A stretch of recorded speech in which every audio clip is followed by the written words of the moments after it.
Hello, everybody. I welcome you to another delicious episode of CEO Chronicles. And why am I saying delicious?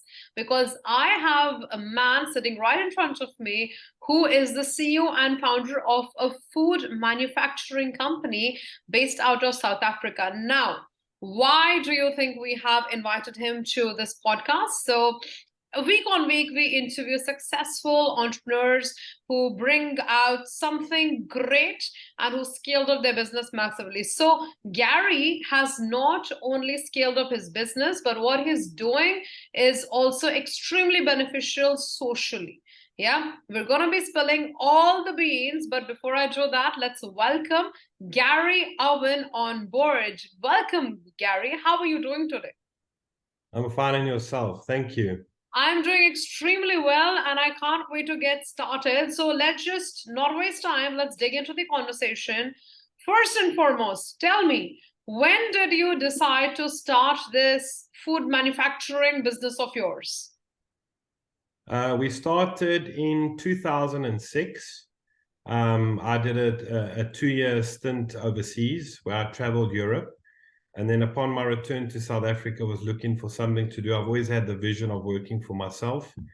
And then obviously noticed a opportunity in providing the low income market a sustainable, healthy, affordable meal for the lower income market, because obviously, as we all see, nutritional supplementation is always high end, expensive, and how to get nutrition out to the masses at an affordable price.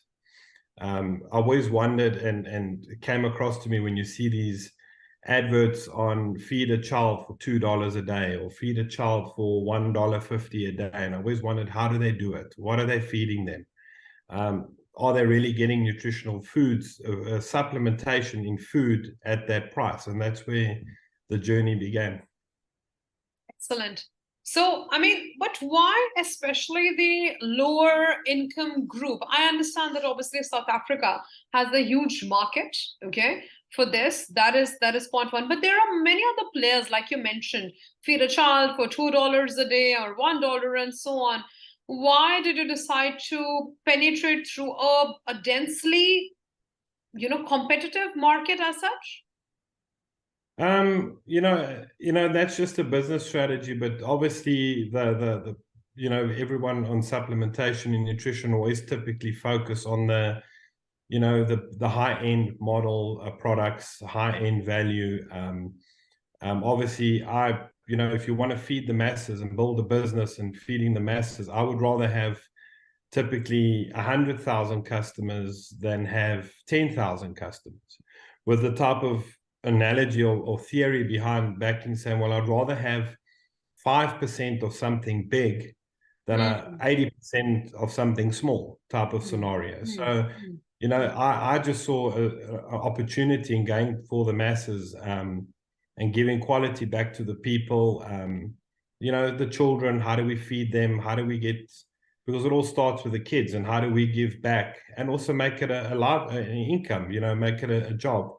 And how do we benefit both sides, where you get to feed the masses and also get the benefit and reward of what that you're doing going forward. So I play both ends of the fence. My job is very rewarding, feeding the people, and it's fantastic. And I'm getting paid to do what I enjoy. That's how it is supposed to be. And I think that is what makes you a successful entrepreneur. Because obviously you need to ensure that you're doing something purposeful while making some money for yourself. I think that's great. Now, my next question is, we're talking about social businesses as such, which have a social cause attached to them and so on. But of course, with similar businesses, sometimes designing the whole business model is difficult. Okay, what business model are you following, or what's your current business model like? How do things work? So our current business model at the moment is we predominantly, so the viewers know, we manufacture soya mince and also an instant breakfast porridge. Generally now, so meat, for instance, in the form of, meat like mince meat type of thing, is a very expensive item. especially in Africa. Africa also don't have the facilities to keep the product cool, like fridges and so forth. So we bring them soya mince, which is obviously derived from the soya bean and goes through a process. And then our thing is to take the soya mince process and give them a nutritional protein supplement to mince, obviously then adding your vitamins and minerals to the product. And then from there, we also do the instant porridge, which is also a breakfast cereal, adding the nutritional supplementation to that. Because generally, you know, your lower income stream cannot afford supplementation. So with multivitamins and so forth. So this is where our model has been built on bringing and so it's typically built, you know, soya mince would be your sort of lunch or dinner meal. And the breakfast porridge is your breakfast meal. So typically people will not eat the soya mince for breakfast. Sure. They'd eat it either lunch or dinner. And then your porridge or your instant porridge will be eaten for breakfast. So that's where we cover the two. And the whole idea and the concept that we strive towards this, the fortification of our products is to combat malnutrition with one meal a day. Nice, nice. And what would your products on an average be priced at in terms of US dollars? US dollars, I can work it out for you now. So on the soya mince side of it, we're looking at around, I'll tell you now, the dollar is 8. So we work it out on the dollar at 1880 to the rand, 95 cents. 95 cents for the soya mince would then give you a 1 kilogram of soya mince. Wow. Wow. Yeah. Wow. So that will give you 1 kilogram of soya mince, which typically would give you 10 meals at 100 grams per meal. So, which I'm assuming it's less, it's just 95 cents. And 95 cents is getting me 1 kilo. 95 cents gives you 1 kg. 1 kg gives you 10 meals. Which gives me 10 meals. That is amazing, I think. So if you work it back, divide by 10, you're typically at 100 gram meals. So, yes. Which is sort of your average base. You're looking at $9 cents per meal. Oh, that is genuinely affordable. I wonder how you brought it at. So, you know, so you obviously manufactured, and the next thing is you must be having your distribution cycle, correct? Correct. So what, I mean, and how many countries in Africa are you present? Are you only dealing in South Africa? So currently we only deal in South Africa. We have in the past dealt with Tanzania. We've exported out to Tanzania. We've also in the past dealt with Zimbabwe. But obviously it's very difficult dealing with those nations because you've got to, you know, you're dealing in a foreign country. You don't know the individual. There's a trust factor barrier. So, you know, you can't let the stock go without payment, but typically the person in Africa is afraid that he lets the payment go and doesn't get the stock. So this is a constant hurdle that we face.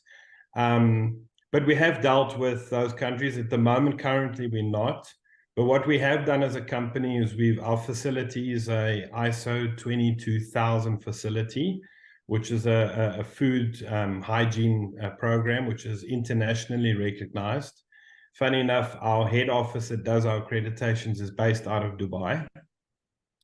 LRQA, so they do our ISO 22000 food audits. And that makes us internationally accredited to actually deal with any country in the world. Yes, of course it does. So, I mean, you know, this whole thing that, you know, you tried expanding in Tanzania, Zimbabwe, etc., and things didn't work out. Obviously, I mean, it's not like that everything just goes out and it starts to multiply.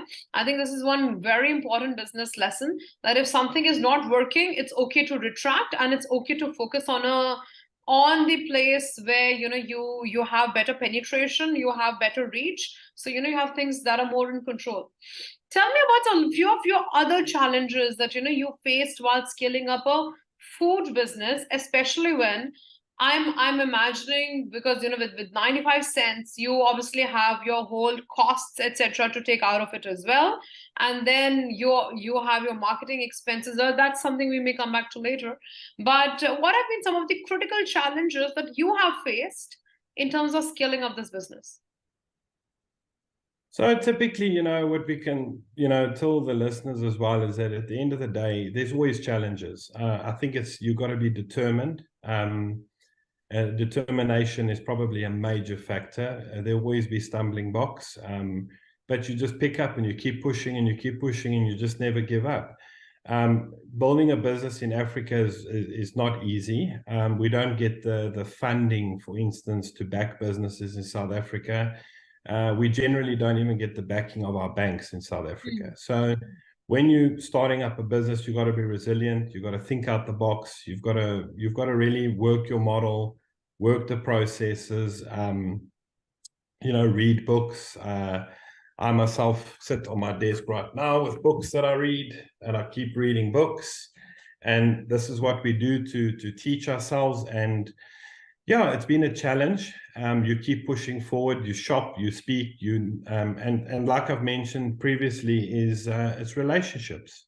You build relationships. And along the way in building relationships, you find individuals who help build a bridge for you, and put out that lending hand, and hence we put back out the lending hand to others again. So that's what it's, for me, boils down to, is in scaling the business, it hasn't been easy. It's been a challenge. But relationships is what, for me, really takes the business to the next level, is building those solid relationships, where we've got relationships now with people for the last 15 years. Yes, yes. And of course, like having your own trusted suppliers, your own trusted people, who that, okay, they'll understand, they'll feel, your pains, and they'll make things easy. Relationship building does, obviously take your things a long way. Every business, undergoes this one particular year where it experiences this whole, the J curve. Okay, where you're like, okay, fine, till now we're like, we're down, we're undergoing the valley, and now it's like, bam, we've kicked off. Which was that particular year of yours, and what do you think led to that particular shift or that particular growth? It was about, I would say, we really started to notice a change in the business after about 6 years of operation. Started to see the brand started establishing its name. You start seeing people, the brand, obviously we strive from the word go to build up a brand that gets carried through in the market as a reputable. So people knew it could be a trusted brand. And that was something I drove from the word go in the brand, is customer service, reliability. I always preach to my staff, we have to be at least 5% better than the opposition, always. So from the day one, and this is what the foundation I laid for the brand and the company, which I believe paid off in the end, was we were that company that was prepared to work late at night. We were that company that would load your trucks early in the morning. We were that company that would open up on Sundays and load your truck. It didn't matter when, Saturday, Sunday, we worked. We strive, and we still do it always, for customer service. And it was about 5-6 years into the business we really started to see the brand started taking its market share. We started seeing relationships that we had cemented over the 5-year period that had been cemented now. You find out through that process who has really got your back and who doesn't. So there's, it's being in business, I always say, is almost like being in a relationship. Some work and some don't work out. So you enter into a business relationship, and it sometimes turns out to be the best, and others it doesn't. And so you just take the knocks and you keep building and building and building. And as you just keep building, a person doesn't actually gauge and see, oh, all of a sudden you wake up one morning and there's so much orders on your table, you don't know what to do. But you just go in the process and you keep building. And when you get to a point and you take a deep breath and you take a step back and you look, then you realize, hold on, it's working. What I've been doing is working. But sometimes you get so caught up, you just keep going like a snowball. And then you take a step back and yeah, and you realize that what you're doing is actually working. You're constantly working at it. So a business, I always tell my staff, is like a marriage. You know, you got to work at it every day. It's not that once you've cemented something in place, it just works forever. You got to think out the box every day, sort out problems, be diverse, change products, build products. Nutrition changes all the time. How can we bring a more affordable product? How can we make the product taste better? So, you know, it's constant work in development. You know, you can never just stand back. You've just got to keep building it, building it, building it. But this is why it's so important to enjoy what you do, because you've got to work it every single day of your life. But yeah, it gets fun, and then you get to a point where it just starts happening. And then besides you now phoning looking for business or going to see people, all of a sudden the business starts coming to you. And that's when you realize that what you've put in the market is now working, because now the orders come to your phone and to your email address, and the purchase orders start coming to you. You no longer have to start looking for the business. And then I think you realize in business that you've broken through into the market. So I think the goal is consistency, being there, doing Always. it every day, day and night. And of course, understanding what your customer needs, going out of your way, and maybe even doing some things that are outside the normal, like you said, working on Sundays and things like that, figuring out what other people are not doing, and maybe, bringing that X factor in your services.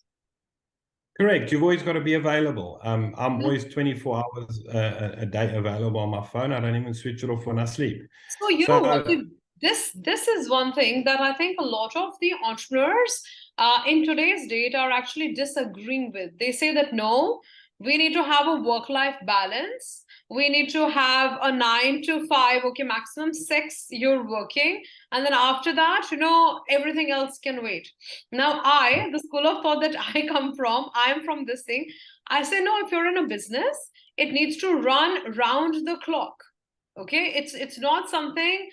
I don't feel, maybe I don't believe that there's anything called a work-life balance for an entrepreneur. I think it's just mixed. Like, business is a really important part of life as well. What do you think about this? How true do you think this is? I think while establishing a company and building a brand, it's a 24-hour, 7-day-a-week job. Obviously, you try and take some time out where you can, but it takes a lot of effort and a lot of sacrifice. But I think once your company is established and you've established the relationships and your business has now been built, and now it's by a natural progress, it's growing and doing what it's doing. You could then obviously start having a cutoff time, and then say, right, Saturdays, typically whatever your business is, Saturday afternoons is family time, or Sundays is family time. But you've built the structures, you've developed the whole structure in your business. So there's a line of protocol to follow. If there's somebody who needs product, they know that there's a protocol to follow. And typically then your staff and everybody involved with you will know at what point they need to engage you if there's a problem. So yes. Once you've built out your company and the structures, I think, typically now if I'm Saturday with the family, I know typically that if my phone rings on a Saturday, it's not because of any other reason, that they typically now need my assistance. Yeah. And then I'll step in because I've put the necessary structures in place. So yes, then it becomes a juggling act, because obviously now you've got so into the swing of things of working 7 days a week, 24 hours. So then it becomes another challenge to learn to back off a little bit. And it's okay to take time off, and it's okay to go on a holiday, and it's okay to just not answer every phone call that comes to your telephone. But you, again, put measures in place in order to start getting that freedom back. Yeah. Once your company has been established. But I mean, that takes a long time. I mean, that takes a long time. I think it's, for me, people like to hear that they think these structures will be in place within a year. No, it won't. I'm thinking, if I look back now, maybe at least 10 years. Yes. At least 10 years that I was permanently. Now I'm at the point where I can say, you know what? It's Wednesday, 1 o'clock, I'm out. told the staff, I'll see you tomorrow, and I'm unavailable on my phone. Obviously, the office knows if they need to call me if there's an issue, but I'm unavailable to customers. The staff also know to call me if there's a crisis, but they mustn't call me about arbitrary things. So Sure. put those necessary structures in place. But typically, it's you scale down from a 24-hour day to an 18-hour day. Yes. That's all you've basically done. You're Yeah. not scaling from a 24-hour day down to an 8-hour day. Right. That doesn't really happen. That's not a real, you've got to be available, and unless you've built out an empire, I don't know what empire you've built out where you think you can work a 9 to 5. Typically, I haven't seen it. Me too. I second you. I've not seen any empire as such. Forget an empire. I've not even seen a successful business grow up where a person has said that, hey, you know what? I do a 9 to 5. I've been doing that consistently for years and I've built it up. I don't know. Maybe just some people get lucky. I'm not one of those lucky ones. I haven't seen it. I've not seen luck favor someone so much. Okay. Coming to my next question, I think what you shared was very insightful. In terms of marketing, okay, let's talk about you being a B2C brand and you going out and you've to now ensure that more and more people know about your stuff. So how is it like you manufacture food and you give it to people who white label it and then do the marketing and then sell it, or how is it like? No, so we've established a brand. Okay. We've established our own brand of soya mince. We've established our own brand of porridge, because I didn't white label a product or manufacture for somebody else, because I typically wanted people to see the brand and attach that with quality. Yeah. So, and the only way you could build that out is by building out your own brand. That absolutely, that you've got more control over that brand in the market. So we typically now have distributors across South Africa, in the various provinces, that distribute the brand to the people. And that's how we built it out from there. So we've got trusted relationships with our, what we call distributors. So we typically, as a manufacturing company, in past years used to deal direct with the public, which we've veered away from now. Yeah. So we typically now with the distributors. So we remain solely a manufacturing facility to the distributor, who then wholesales. So this is where you start building out your business model. You have to constantly identify your strengths and weaknesses. So, for us, in the first few years, we were selling to the distributors and selling direct to the public, which then we typically had to stand back and go, hold on, this is a mistake.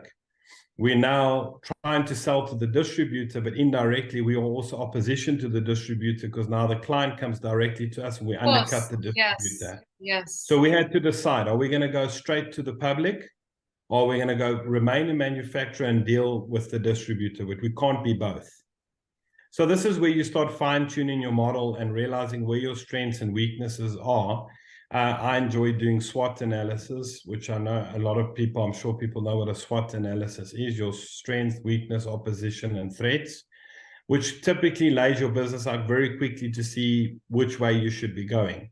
Right. We chose the model of moving away from the public, because that comes with its own challenges. Set of challenges. Yeah. And we now deal typically with distribution warehouses across the country. So that's our model, and so that we could get back and focus on manufacturing. This was what we started as, and we wanted to become a manufacturer, not a retailer. So who takes care of the marketing of your brand? Like, do you ensure you market it, or your distributors are taking care of it? No, distributors take care of the marketing of the brand, but they deal hand in hand with myself. Okay. So that's something that I, in my own company, take a lot of care of, because it's the company's name out there. So, but my staff also as well. But I look after the marketing of the brand. Make sure that the brand's name is held high. I speak to the distributors. We talk. We do a lot of. I do a lot of I have a lot of conversations with my distributors. So we put a lot of effort in. We don't allow product to leave a distributor that's damaged, or, for instance, if the packaging print is not clear, or the expiry date is not right. You know, that typically now is where I get involved and make sure that that product gets recalled and basically disposed of and fresh new products supplied. So I'm very much hands on that, because that's the heart of the business. You can't have people eating product that could have gone off, or could have, you know, it just doesn't look good in the market. So I'm very much hands on that myself. Interesting. I'm now coming to my last question, okay, which is going to be gold dust, I know. Share some of your winning strategies that have helped you scale up your business that you would like to share with our entrepreneurs who are particularly in an F&B industry. Few things that you feel have changed your life or changed the way you do business. I think the biggest gold dust, as you call it, I can give your listeners is, firstly, number one is I'm a relationship-driven person, and I believe part of the success of my business is through relationships. So I believe that's very important. You've got to have a relationship. It's not something that I've spoken to you before about, that you can say, well, I've got a good relationship with this person X because of Facebook. There needs to be a relationship. There needs to be work in hand. Relationship is very important. Get in your car, go and see the person. The world has changed now with Zoom and the likes, but I mean, for every 5 Zoom calls, make the 6th one a physical call, you know, and build a relationship. Go and have a lunch, go out for dinner, meet the family, build a relationship. And then secondly, I would say, you know, a lot of things that I've learned in the past and the first few years of a business is you tend to, as an entrepreneur, you take things personal. You make it a personal thing. Don't make it personal. It's not personal. So when the individual, for instance, in the first couple of years of business wasn't buying your product, you would take it personal. It's not personal. So don't take things personal, because the minute you allow emotions to get involved, your decisions become skewed. So remove the emotion from it. Don't take it personal. Keep building the relationship. If the guy hasn't bought from you this month, that's fine. Keep building the relationship. He will eventually come. He will eventually buy. Put the proofs in the pudding. Keep building the brand. Put a quality brand out there at the right price. Do what you say you're doing, and eventually the deal will come. Don't take it personal, and just look after the relationship. I've seen it so many times. People will approach people for business, and they'll approach, and eventually the person will decline the business. They take it personal and they walk away. Some clients, it's taken me, well, one of my clients, typically, I was actually thinking about it the other day, it took me 10 years to close. Wow. Wow. 10 years. 10 years, massive. Some are closed in 3 months. Some are closed immediately. Some are 5 years. They all just vary. I have one specific client of mine. Took us 10 years to close the deal. And throughout that 10 years, I didn't hound him. You don't become an irritation. Just keep building the relationship. Be there for the odd phone call, whether it be 1 month, 2 months, or 3 months. Pick up the phone, see how they're doing. Let them know that you're still around and you're able to quote, and then back off again. Just keep nurturing. And it took 10 years. And now he's probably one of the clients that I have the best relationship with. We may only be doing business now for the last, say, 2 years, but we've got 12 years of friendship now, of relationship. And only the 2 years and of the business. credibility that you've built for yourself. Yeah. But it's solid. Yeah, it's solid. It's solid. Very nice. 100%. Super. Thank you so much, Gary. And listeners, viewers, wherever you're watching us, I'm going to be sharing Gary's details in the description box below. His LinkedIn profile would be there. If you want to get in touch with him, you can get in touch with him. And up until next week, when we have a new speaker coming up, I bid a good goodbye, and I look forward to seeing you then. Thank you so much, Gary, for sharing so much information about your business. And I wish you all the best. May you climb in many more ladders in the future. And may you keep building those great relationships that sustain with you throughout your business tenure. Thank you very much. Thank you so much, Gary. Thank you.